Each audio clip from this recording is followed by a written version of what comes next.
உங்க ப்ராடக்ட்டை நீங்க Amazonலயோ, Flipkartலயோ செல் பண்ணிக்கிட்டு இருக்கீங்க. உங்களுக்கு இந்த கேம்பெயின் பத்தி, இந்த அட்வர்டைஸ்மென்ட் பத்திலாம் பெருசா நாலேட்ஜ் இல்ல. ஆனா என்னோட ப்ராடக்ட்ட சின்ன லெவல்ல ப்ரோமோட் பண்ணணும்னு நினைக்கிறீங்கன்னா, உங்களுக்காக ஒரு பெஸ்ட்டான செட்டிங்ஸ் இருக்கு. நோட் பண்ணிக்கோங்க.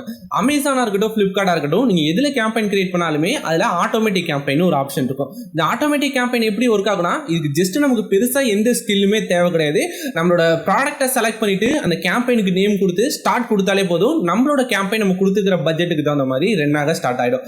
எக்ஸாம்பிள் நம்ம டெய்லி பட்ஜெட் ஒரு ₹100 ₹200 கொடுத்தோம்னா அந்த கேம்பெயின் ஒரு நாளைக்கு 200 வரையும் மேக்ஸிமம் ரன் ஆகும். அதுக்கப்புறமா ஆட்டோமேட்டிக்காவே ஆஃப் ஆயிடும். இதுல நம்ம எந்தவித சேஞ்சஸுமே பண்ண வேணாம். இப்போ நீங்க இந்த ஆட்டோமேட்டிக் கேம்பெயினை உடனே கிரியேட் பண்ண போறீங்கன்னா நான் சொல்ற ஒரு சில விஷயங்களை மட்டும் நோட் பண்ணிக்கோங்க. இப்போ எக்ஸாம்பிள் நீங்க உங்க ப்ராடக்ட்டுக்கு நிறையவே நெகட்டிவ் ரேட்டிங் இருக்குன்னா கண்டிப்பா அந்த ப்ராடக்ட்டை நீங்க ஆட்டோமேட்டிக் கேம்பெயின் ரன் பண்ணாதீங்க. அதனால உங்களுக்கு பெருசா எந்தவித ப்ராஃபிட்டுமே இருக்காது. அப்புறம் உங்க ப்ராடக்ட் வந்து காம்படிட்டிவ் பிரைசிங்கை விட அதிகமான பிரைசிங்கா இருக்கு. எக்ஸாம்பிள் மார்க்கெட் பிளேஸ்ல எல்லாருமே ₹300 ஒரு ப்ராடக்ட்டை செல் பண்றாங்க.